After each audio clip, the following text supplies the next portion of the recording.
High, আমার ফাইলটা তুলে দে তো। কি হলো? দাঁড়িয়ে দাঁড়িয়ে আমার মুখ কি দেখছিস? কি বললাম শুনতে পাসনি? ফাইলটা তুলে দে।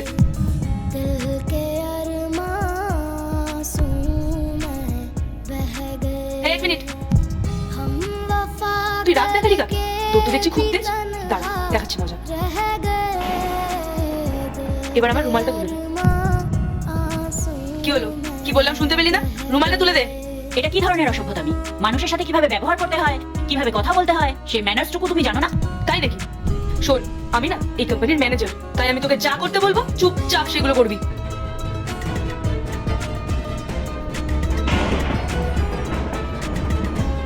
ওর এত বড় সাহস, ও আমার মুখে রুমাল ছুঁড়ে মারলো। ওর একটা ব্যবস্থা করতেই হবে। ও হ্যালো, তো সাহস তো কর না, তুই ওখানে রুমালটা আমার মুখে ছুঁড়ে মেরে দিয়ে এখানে বসের চেয়ারে বসে আছিস। তোকে যে আমি ওখানে এত কিছু বললাম, তোর কানে কি কথা যায়নি? তুই কার পারমিশন নিয়ে এখানে বসেছিস? দেখো, আমি অনেকক্ষণ ধরে তোমার এই অসভ্যতামিগুলো সহ্য করছি। বাইরেও তুমি আমার সঙ্গে খারাপ ব্যবহার করে এসেছো, আমি কিচ্ছু বলিনি। আবার এখানে এসেও শুরু করেছো। তুমি কি আদৌ জানো আমি কে? এখন আমি তোদের মতন মানুষদেরকে চিনতে যাবো? নিজের অবস্থাটা দেখেছিস? আজকে প্রথম দিন অফিস জয়েন করে তুই আমার মুখের উপর তর্ক করছিস। তুই জানিস আমি কে? না, তুই এভাবে শুনবি না। আমি বুঝতে পেরেছি, আমাকে কিছু একটা করতে হবে। দাঁড়া, ওঠ ওঠ বলছি। কি হচ্ছে এসব? দেখুন না স্যার, ও আজকে নতুন জয়েন করেছে আর এসে আমার সাথে মুখে তর্ক করছে। আমি ওকে বললাম বেরিয়ে যেতে, ও উল্টা আমার সাথে তর্ক করছে। কিছুই আমার কথা শুনছে না। তুমি ওনার সঙ্গে যে ব্যবহারটা করছো, তুমি জানো উনি কে? কে আবার হবে স্যার? ইন্টারভিউ দিয়ে হয়তো আজকেই প্রথম কাজে জয়েন করেছে। স্যার, ওকে একদম অফিসে রাখা যাবে না। আপনি জানেন না ও আমার সাথে কিভাবে তর্ক করেছে। আর আপনিই দেখুন না কেমন নির্লজ্জের মতো আপনার চেয়ারে বসে আছে। আপনি ওকে বলুন বেরিয়ে যেতে এখান থেকে।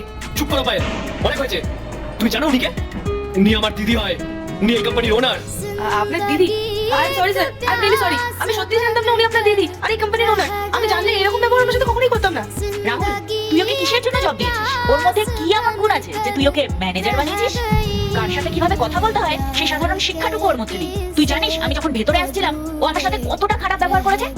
ইচ্ছে করে রুমাল নিচে ফেলে আমাকে দিয়ে তুলিয়েছে।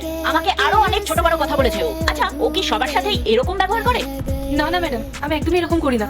আসলে এই অফিসে অনেকেই তো কাজের জন্য আসে। আমি ভেবেছিলাম আপনি হয়তো ওই জন্যই এসেছেন, তাই আমি আপনার সাথে ওরকম ব্যবহার করে ফেলেছি। কিন্তু বিশ্বাস করুন ম্যাডাম, আমি একদমই ওরকম মেয়ে নই। আমি সবার সাথে খুব ভালোভাবে কথা বলি, সবার সাথে মিশে চলি। আচ্ছা, তার মানে তুমি আমাকে যা যা বলেছো সেগুলো সব ভুল করে বলেছো? আমি রাহুলের দিদি আর এই কোম্পানির ওনার বলে এখন এগুলো সব তোমার ভুল মনে হচ্ছে? কিন্তু এই কোম্পানির অন্য এমপ্লয় যারা আছে তাদের সাথে তো তুমি এরকমই ব্যবহার করো। কোন অধিকারে করো এগুলো? কে অধিকার দিয়েছে তোমাকে এরকম করার? বলো।